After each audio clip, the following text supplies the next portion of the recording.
Class 7 Hindi बसंत का आज पाठ में पढ़ेंगे हम।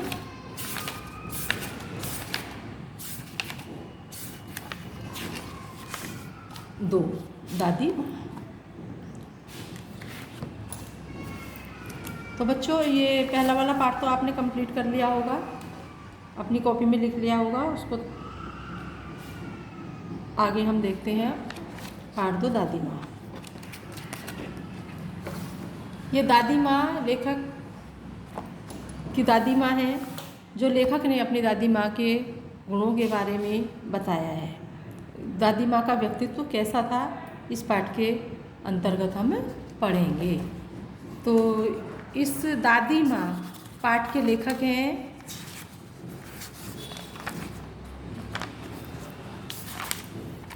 श्री शिव प्रसाद सिंह। शिव प्रसाद सिंह कहते हैं, कमजोरी ही है। पाठ पढ़ें आप, देखिए।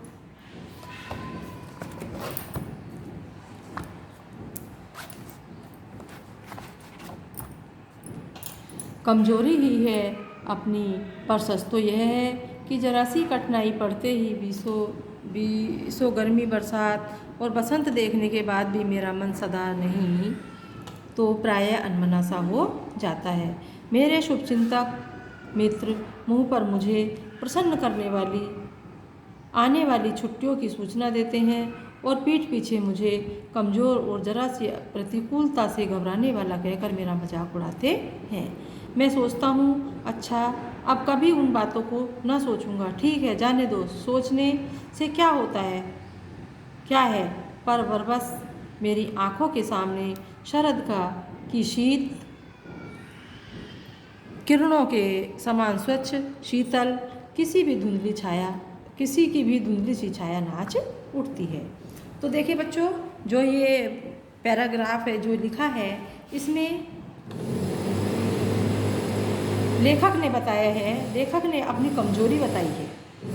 लेखक ने अपनी कमजोरी ही बताई है कि मेरी ये कमजोरी है कि मैं जरा सा कठिनाई यदि आ जाती है तो मैं बहुत अधिक घबरा जाता हूँ। बीसों गर्मी, बीसों बरसात, बीसों बसंत देखने के बाद भी लेखक का मन जो है वो अनमना सा हो जाता है। लेखक क्या है, लेखक का स्वभाव कैसा है कि जरा सी परिस्थिति में लेखक घबरा जाता है।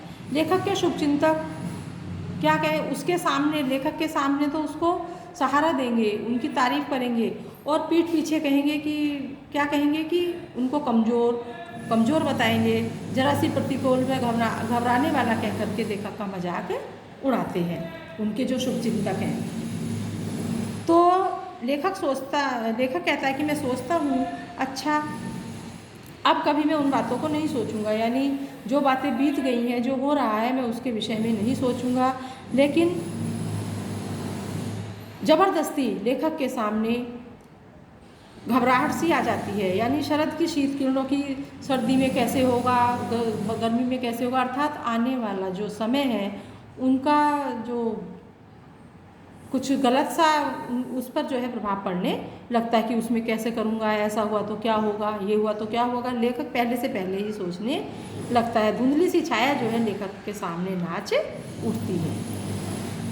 तो इसमें लेखक की कमजोरियों को बताया गया है। मुझे लगता है कि जैसे क्वार के दिन आ गए, मेरे गांव के चारों ओर पानी ही पानी हिलोरे ले रहा है। दूर के सिवान से बहकर आए हुए मोथा, साई की अधगली घासें, घेवर और वन प्याज की जड़ें और नाना प्रकार की बरसाती घासों के बीच सूरज की गर्मी में खोलते हुए पानी में सड़कर एक विचित्र सी गंध छोड़ रहे हैं। रास्तों में कीचड़ सूख गया है और गांव के लड़के किनारों पर झाग भरे जलाशयों में धमाके से कूद रहे हैं। अपने अपने मौसम की अपनी अपनी बातें होती हैं। आषाढ़ में आम जामुन न मिले तो चिंता नहीं, अगन में चिवड़ा और गुड़ न मिले तो दुख नहीं, चैत के दिनों में लाई के साथ गुड़ की पट्टी ना मिले अफसोस नहीं, पर क्वार के दिनों में इस गंधपूर्ण झाग भरे जल में कूदना ना हो तो बड़ा बुरा मालूम होता। मैं भीतर हुड़क रहा था कि एक दिन ही तो कूद सका था। नहा धोकर बीमार हो गया। हल्की बीमारी ने जाने क्यों मुझे अच्छी लगती। हल्की बीमारी न जाने क्यों मुझे अच्छी लगती।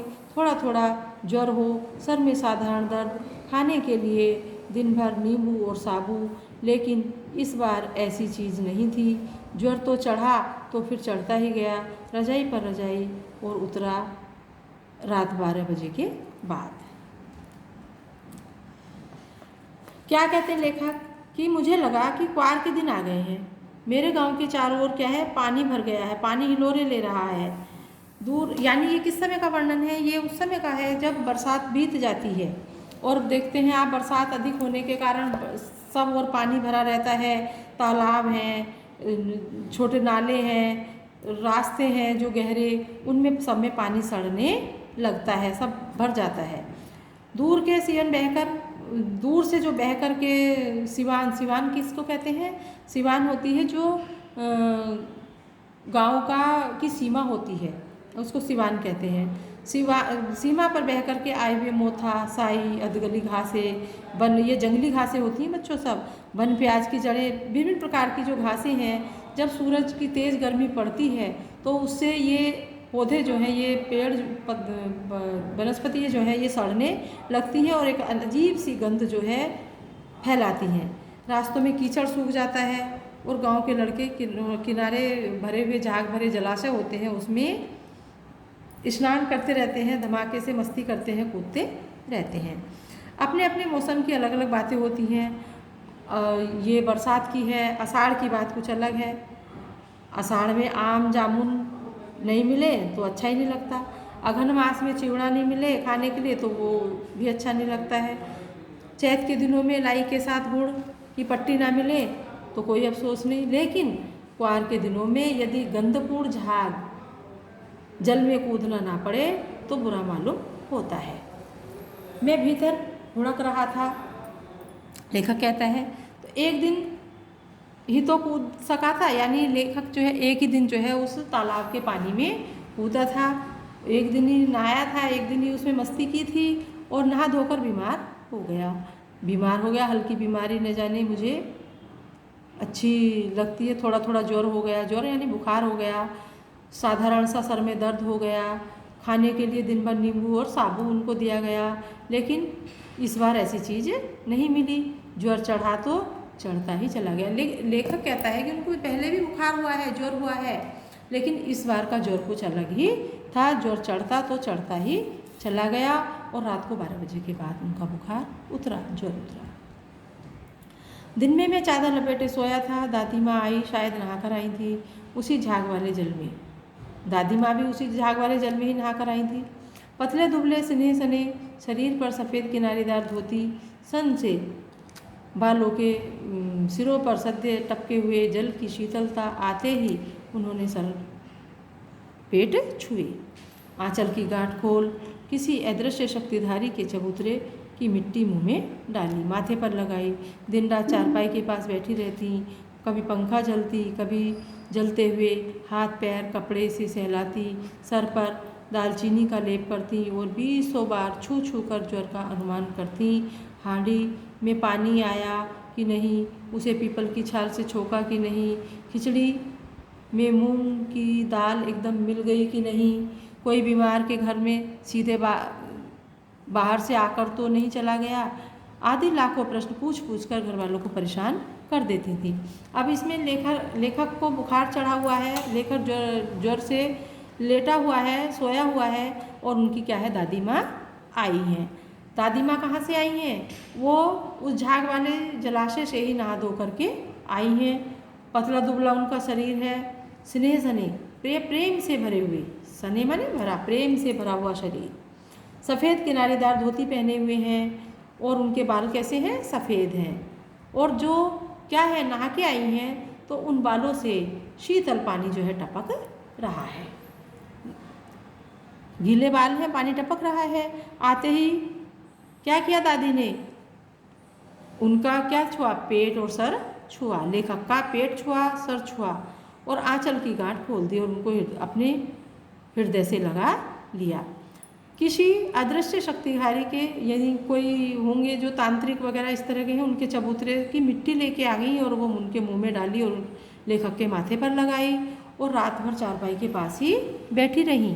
कभी पंखा क्या करती, चारपाई के पास बैठ करके कभी पंखा झलती थी, कभी हाथ पैर कपड़े से सहलाती थी और छू छू करके बार बार देखती थी लेखक का बुखार उतरा है कि नहीं, कितना बुखार उतरा है ये अनुमान लगाती रहती थी। और सबसे कहती रहती थी कि हांडी में पानी आया कि नहीं, उसे पीपल की छाल से छोका कि नहीं, खिचड़ी में मूंग दाल, यानी कि वो घर वालों को जो है बीच बीच में टोक टोक करके परेशान करती रहती थी। कौन? दादी जी। दादी माँ को गवई गांव में 50 किस्म की दवाओं के नाम याद थे।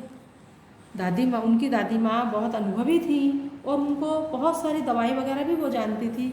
50 किस्म की दवाओं के नाम तो उन्हें अभी भी याद थे। गांव में कोई बीमार होता तो उसके पास पहुंचती और वहाँ भी वही काम करती थी।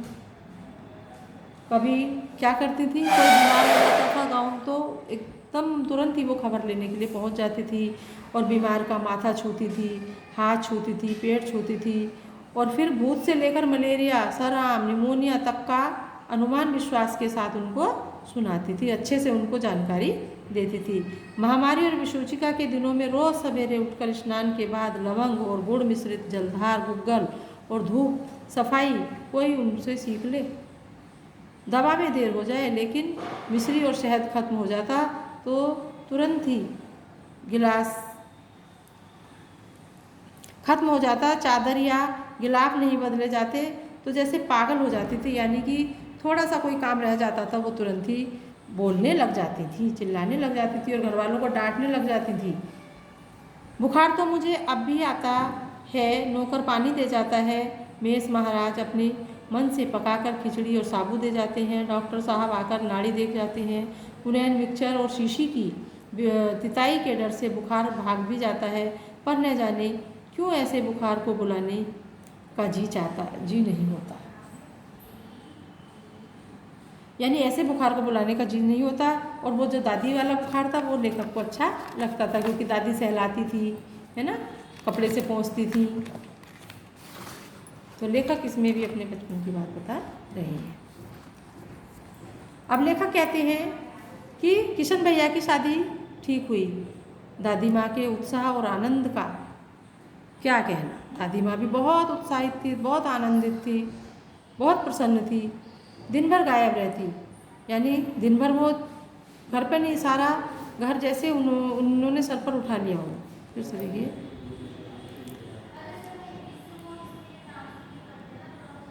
दिन भर गायब रहती, सारा घर जैसे उन्होंने सर पर उठा लिया हो। पड़ोसिन आती, बहुत बुलाने पर दादी माँ आती, बहन बुरा ना मानना, कार परोजन का घर ठहरा, एक काम अपने हाथ से ना करूं तो होने वाला नहीं। जानने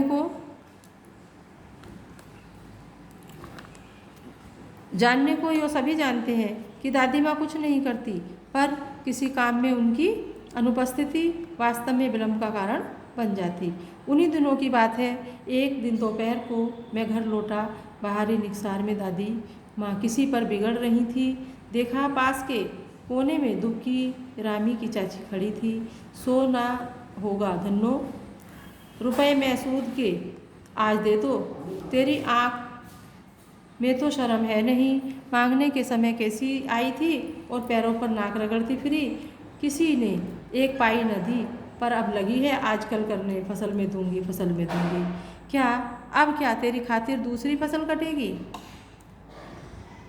तो लेखक की जो दादी थी वो बहुत अधिक कड़क थी, सबको घर में डांटती रहती थी, बुरा भला कहती रहती थी और ऐसा जताती थी कि जैसे सारा काम वो स्वयं ही कर रही हैं, इस तरह से जताती थी। तो एक बार लेखक ने कहा कि एक पड़ोसिन जो है आई थी तो उन पर उनके पैसे होंगे तो वो उनको कितना बुरा बुरा कह रही थी।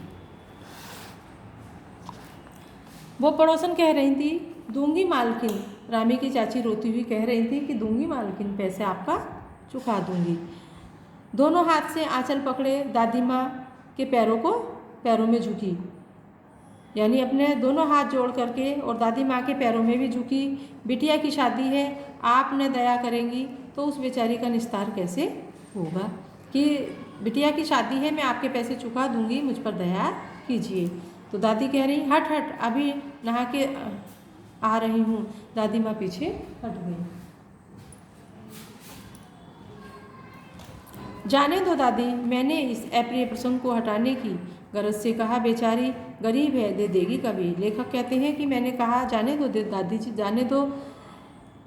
तो दादी यानी लेखक को ये सब अच्छा नहीं लगा। इसको हटाने के लिए, इसको बात को ख़त्म करने के लिए लेखक ने इस प्रकार से कहा, चल चल चला है समझाने। लेखक ने को भी यानी कि दादी ने डांट दिया। दादी ने लेखक को भी डांट दिया कि चल चल चला है समझाने के लिए। और मैं चुपके से आंगन की ओर चला गया। कई दिन बीत गए, मैं इस प्रसंग को एकदम भूल सा गया था। एक दिन की बात है, एक दिन रास्ते में रामी की चाची मिली। वह दादी को पूतो फलो दूधो नाहो का आशीर्वाद दे रही थी। मैंने पूछा, क्या बात है धन्नो चाची? तो उसने विवल होकर कहा, उरीन हो गई बेटा, भगवान भला करे। हमारी मालकिन का कल ही आई थी, पीछे का सभी रुपया छोड़ दिया, ऊपर के 10 रुपए का नोट देकर बोली, देखना धन्नो, जैसी तेरी बेटी वैसी मेरी भी। 10-5 रुपये, 10-5 के लिए हंसाई ना हो, देवता है बेटा देवता। तो लेखक कहता है कि उनकी दादी जो है बहुत दयालु भी थी। लेखक कहता है उनकी दादी बहुत दयालु भी थी। पहले तो उन्होंने धन्नो की चाची यानी अपनी जो पड़ोसिन थी उसके साथ ऐसा व्यवहार किया, गलत व्यवहार किया, उनको भला बुरा कहा, सब कहा। और उनकी बेटी की शादी में उनको क्या है फिर पैसा भी दिया। इसके लिए लेखक अपनी दादी के विषय में बता रहे हैं। तो वो क्या है, गरीबों की मदद भी करती थी, गरीबों की दुआएं भी लेती थी। उसी प्रकार से उन्होंने दादी ने धन्नो की बेटी की शादी में उनकी मदद की। धन्नो की चाची बेटी की शादी में रामी की चाची की यानी मदद की, तो वो उनको दूधो नाव पूतो फलों का आशीर्वाद दे रही थी।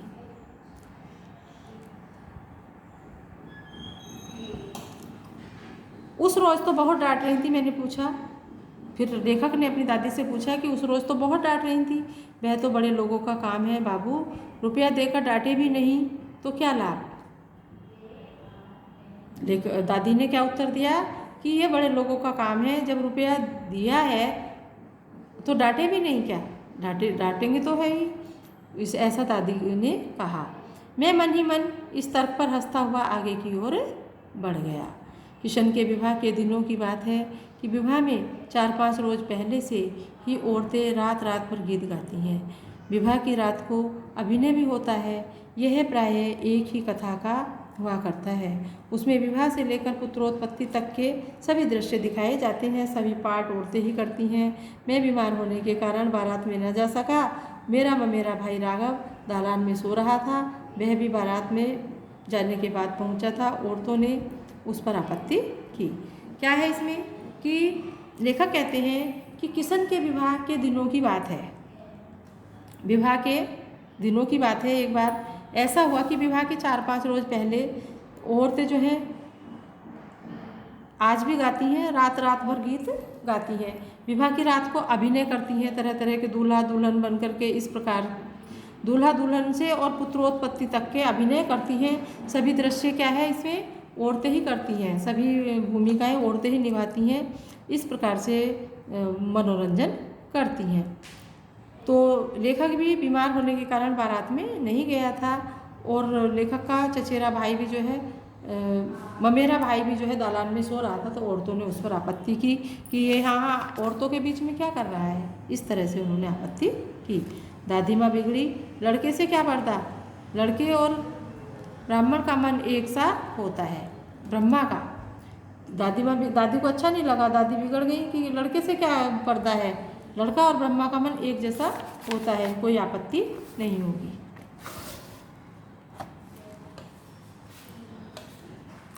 मुझे भी पास की चारपाई पर चादर उड़ाकर दादी माँ ने चुपके से सुला दिया था। बड़ी हंसी आ रही थी, सोचा कहीं ज़ोर से हंस दूँ भेद खुल जाए तो निकाल बाहर किया जाऊँगा, पर भाभी की बात पर हंसी रुक न सकी और भंडाफोड़ हो गया। इस तरह से वो हंसी मजाक कर रही थी, लेकिन लेखक भी जो है क्या है चुपके से सोया हुआ उनकी बातें सुन रहा था और ज़ोर से सुनते सुनते ज़ोर से हंस गया और भंडाफोड़ हो गया। भंडाफोड़ होना यानी बात खुल जाना, पोल खुल जाना। देवू की माँ ने चादर खींच ली। कहो दीदी, कहो दादी, यह कौन बच्चा सोया है? बेचारा रोता है, शायद दूध तो पिला दूँ। हाथापाई शुरू हुई। दादी माँ बिगड़ी, लड़के से क्यों लगती है? यानी लेखक से ही मजाक करने लगी कि देखो ये कौन बच्चा सोया हुआ है, इसको दूध पिला दूँ, है ना। इस तरह से करके उनकी मजाक करने लगी लेखक से। लेकिन दादी ने जो है डांट दिया है, दादी ने उनको भी डांट दिया कि लड़के से कुछ भी मत कहना। सुबह रास्ते में देवू की माँ मिली। कल वाला बच्चा भाभी। मैं वहाँ से ज़ोर से भागा और दादी माँ के पास जाकर खड़ा हुआ। वस्तुतः किसी प्रकार का अपराध हो जाने पर जब हम कभी दादी माँ की छाया में खड़े हो जाते तो अभयदान मिल जाता। लेखक कहने का अभिप्राय ये है कि लेखक कोई भी गलती कर लेता था और दादी की शरण में खड़े हो जाते थे तो कोई डर नहीं रहता था। अभयदान मिलना यानी कोई भय ना होना।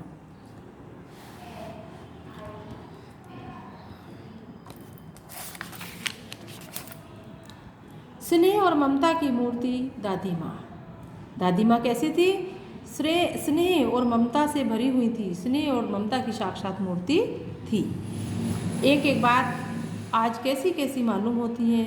परिस्थितियों का वात्या चक्र जीवन को सूखे पत्ते सा कैसा नचाता है, इसे दादी माँ खूब जानती थी। बहुत अनुभवी थी दादी माँ। वो बता रहे अपनी दादी माँ के बारे में कि दादी माँ को हर तरह का अनुभव था, हर बात का अनुभव था। वो कुछ भी हो जाए वो अपने परिस्थिति के अनुसार वो अपने जीवन को वैसा ही बना लेती थी।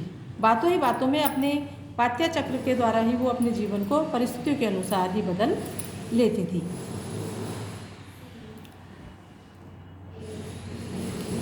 एक बार क्या हुआ, दादा की मृत्यु के बाद से ही वे बहुत उदास रहती थी। जब दादा की मृत्यु हो गई थी उसके बाद से वो उदास रहती थी। संसार उन्हें धोखे की टट्टी मालूम होता, यानी वो कहती संसार जो है धोखेबाज है। दादा उन्हें स्वयं जो धोखा दिया वे सदा उन्हें आगे भेजकर अपने पीछे जाने की झूठी बात कहा करते थे। दादी को बहुत दुख हुआ था दादा की मृत्यु के पश्चात, क्योंकि दादा उनसे बात करते थे कि पहले दादी को भेजेंगे और यानी पहले दादी की मृत्यु होगी और मृत्यु किसकी हुई? पहले दादाजी की। तो इस बात का उनको बहुत सदमा लगा था। दादा की मृत्यु के बाद कुकुरमुत्ते की तरह बढ़ने वाले मुंह में राम बगल में छुरी वाले दोस्तों के शुभ चिंता की स्थिति और भी डामाडोल कर दिया। यानी दादा की मृत्यु के पश्चात जो है कुकुरमुत्ता यानी बरसाती एक पौधा होता है, उसके समान कि एकदम तेज़ी से बढ़ता है और फिर सूख जाता है। तो इस तरह से जो शुभ चिंतक थे वो क्या करते थे, सामने राम में मुंह में राम बगल में छुरी मुहावरा है, यानी सामने तो कुछ और बात कहते थे उनके दोस्त, उनके शुभचिंतक जो है सामने तो उनकी भलाई की इस तरह की अच्छी बात कहते थे और पीठ पीछे उनकी बुराई करते थे, उनको धोखा देते थे। इस तरह की जो उनके दोस्त थे उन्होंने उनकी स्थिति को डामाडोल कर दिया धोखेबाजों ने। दादा के श्राद्ध में दादी माँ के मना करने पर भी पिताजी ने बहुत सारा खर्च किया। अपने यहाँ ये प्रचलन है कि मृत्यु के पश्चात क्या है, मृत्यु भोज होता है ना। इसी प्रकार से उनके दादाजी की मृत्यु के पश्चात भी मृत्यु भोज किया। दादी ने बहुत मना किया, लेकिन लेखक के पिताजी ने उस पर बहुत अधिक अतुल संपत्ति, अतुल मतलब जिसकी तुलना नहीं की जा सकी, इतनी संपत्ति जो है खर्च की। बहुत सारा पैसा उन्होंने खर्च किया। इससे क्या है, उन पर कर्ज हो गया या इस तरह से बहुत ज़्यादा भार पड़ गया। दादी माँ अक्सर उदास रहा करती थी।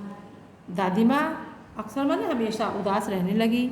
माघ के दिन थे, कड़ाके का जाड़ा। एक बार की बात है कि माघ के महीने में कड़ाके का जाड़ा पड़ रहा था। पछुआ का सन्नाटा और पाले की शीत हड्डियों में घुसी पड़ती थी। शाम को मैंने देखा दादी माँ गीली धोती पहने कोने वाले घर में एक संदूक पर दिया जलाए हाथ जोड़कर बैठी है। उनकी स्नेह कातर आँखों में मैंने आंसू कभी नहीं देखे थे। मैं बहुत देर तक मन मारे उनके पास बैठा रहा। उन्होंने आंखें खोली। दादी माँ, मैंने धीरे से कहा। यानी दादी माँ उस समय बहुत दुखी थी और वो क्या है, दीपक जला करके बैठी हुई रो रही थी। क्या है रे, तू यहाँ क्यों बैठा है? यानी ऐसी इस प्रकार से दादी माँ ने कहा। दादी माँ, एक बात पूछूं, बताओगी ना? मैंने उनकी स्नेहपूर्ण आंखों की ओर देखा। क्या है, पूछ। तुम रोती थी? दादी माँ मुस्काई। पागल, तूने अभी खाना भी नहीं खाया ना? चल चल, धोती तो बदल लो। दादी माँ, मैंने कहा, मुझे सर्दी गर्मी नहीं लगती बेटा। वे मुझे खींचती रसोई में ले गई। यानी उन्होंने अपनी बात कुछ नहीं बताई और अपने बेटे को ही जो है खींचती हुई रसोई में ले गई। सुबह मैंने देखा चारपाई पर बैठे पिताजी और किशन भैया मन मारे कुछ सोच रहे थे। दूसरा चारा ही क्या, बाबू बोले, रुपया कोई देता नहीं, कितने के तो अभी पिछले ही बाकी हैं। वे रोने से हो गए, यानी इतने दुखी हो गए। इतनी बात कह करके वो दुखी हो गए। रोता क्यों है रे? दादी माँ ने उनका माथा सहलाते हुए कहा। किसका? लेखक के पिताजी का। मैं तो अभी हूँ ना। उन्होंने संदूक खोलकर एक चमकती सी चीज़ निकाली। तेरे दादा ने यह कंगन मुझे इसी दिन के लिए पहनाया था। उनका गला भर आया। मैंने इसे पहना नहीं, इसे सहेज कर रखती आई हूँ। यह उसके वंश की निशानी है। उन्होंने आंसू पोंछकर कहा। पुराने लोग आगा पीछा सब सोच लेते हैं बेटा।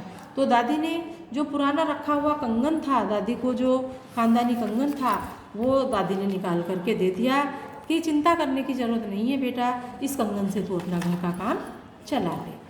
तो वो क्या ये भी कहती है साथ साथ कि आजकल क्या होता है कि अभी खा लिया, कमा लिया और उड़ा लिया, लेकिन पुराने लोग जो है बेटा बुरे वक्त के लिए ही क्या है ऐसा सामान, ऐसी संपत्ति, ऐसा जो है जुटा करके रखते थे। सचमुच मुझे दादी माँ शापभ्रष्ट देवी सी लगी, जैसे कि कोई किसी को शाप मिल जाए, शापभ्रष्ट देवी सी लगी। धुंधली छाया विलीन हो गई। मैंने देखा दिन काफ़ी चढ़ आया है। पास के लंबे खजूर के पेड़ से उड़कर एक कौवा अपनी घिनौनी काली पंख फैलाकर मेरी खिड़की पर बैठ गया। हाथ में अब भी किशन भैया का पत्र काँप रहा है। काली चींटियों सी कतारें धूमिल हो रही हैं। आंखों पर विश्वास नहीं होता। मन बार बार अपने से पूछ ही बैठता है, क्या सचमुच दादी माँ नहीं रही? यानी अचानक देखते ही देखते क्या हो गया।